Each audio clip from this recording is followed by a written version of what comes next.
मेरे भीतर का जल उफान पर होकर के मेरे नेत्रों से अश्रु के रूप में बहकर के बाहर आता और पन्ने पर स्याही बन करके टपक जाता।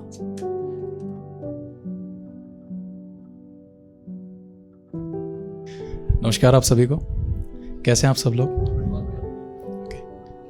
ऐसे कितने लोग हैं जो मेरे को पहले सुन चुके हैं इससे पहले कभी? That's a very good number.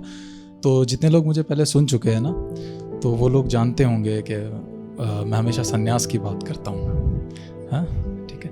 तो बाकी जो नहीं जानते हैं तो उनको बता देता हूँ कि मैं सन्यासी हूँ। किस तरीके से हूँ वो आपको जानने के लिए मेरी कुछ वीडियोस देखनी पड़ेंगी, तो आप ज़्यादा बेहतर समझ पाएंगे। बाकी वो वाला नहीं हूँ कि कमंडल उठा करके मैं पहाड़ों में, ठीक है। तो एक छोटी सी कहानी है। मैं जब छोटा था ना, तो मेरे अध्यापक से मुझे जानने को मिला कि बेटा, चांद का धरती और उसके जल पर बड़ा अधिक प्रभाव है। जो चांद के जो गुरुत्वाकर्षण जो बल होता है वो धरती के जल को अपनी ओर खींचता है, जिसके कारण समुद्र में लहरें, तरंगें उत्पन्न होती हैं और वो जल ऊपर उठता है। ठीक। अब मैं आप लोगों से तो बात कर ही रहा हूं, मैं किसी एक इनविजिबल शख्स से बात कर सकता हूं यहाँ पे, मेरा एक अपने शख्स से, तो ठीक है। तो जब मैं तुमसे मिला ना और रात रात भर जागने लगा, तब मुझे पता चला कि केवल धरती के भीतर का जल ही नहीं, मेरा शरीर जो कि 70% पानी है, उसके भीतर भी कुछ जल की तरंगें उठती हैं।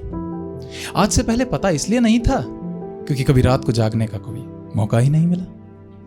तुमसे मिलने के बाद में जाना कि मेरे भीतर जो जल की तरंगें उठ रही हैं वो कुछ ना कुछ नव निर्माण करने के लिए उत्सुक हैं। जब तुमसे बिछड़ा तब शायद इसी जल ने मेरा सबसे अधिक साथ दिया।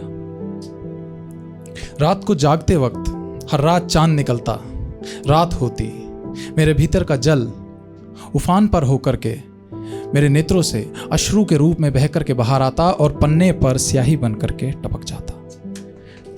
और तुम्हारी तारीफ में तुम्हारे साथ बिताए हुए उन लम्हों को पिरोने लगता। अब सृष्टि का नियम है, रात हुई है तो सुबह भी होगी। मेरे सन्यास के पथ पर अग्रसर होने के बाद में जब मैं सुबह लोगों से मुलाकात करने लगा तो मुझे पता चला कि जल केवल जल नहीं होता है, उसमें कई अंश होते हैं। इसी प्रकार मेरे गुरु ने मुझे कहा था कि हमारे भीतर का जो जल है वो कई अंशों से मिलकर के बनता है। किन किन अंशों से? उनमें प्रेम की भावना हो, ममत्व हो, सम्मान हो, वसुधैव कुटुंबकम हो, उसमें सर्वे भवन्तु सुखिनः हो। जब ये पांचों अंश हमारे जल के, हमारे भीतर के जल में निहित हो जाते हैं तो वह जल जल नहीं रह जाता, पंचामृत बन जाता है। मेरा यकीन मानिए कि जब मैं सुबह उठता हूं और अनजान लोगों से मिलता हूं तो पाता हूं कि ना केवल हर किसी के भीतर से, जिस संस्कृति के अंदर जन्मे हैं, जिस मिट्टी से हमने जन्म लिया है, जिस मातृभूमि के हम अंदर रहते हैं, उसके प्रति हमारे मन में जल क्षीण हो रहा है, बल्कि दूषित व मैला भी हो रहा है। तो जब अब रात को लिखने बैठता हूं, जब चांद निकलता है और मेरे भीतर वो जल का प्रवाह उफन करके बाहर आता है, अश्रुओं से होकर के जब वो स्याही में तब्दील हो रहा होता है, न जाने आजकल क्या होने लगा है कि तुम्हारी तारीफ अब कागज पे उतरनी बंद हो गई है।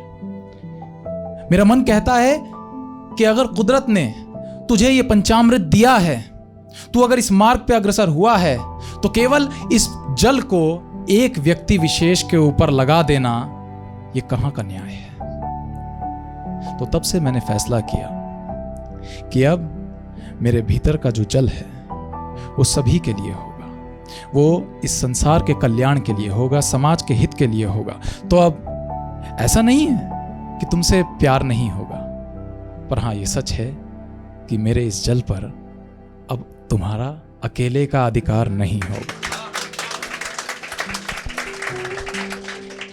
बहुत बहुत शुक्रिया।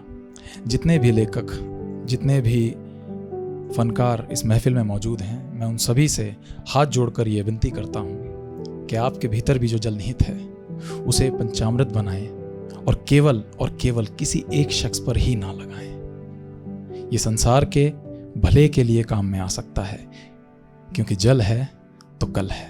धन्यवाद।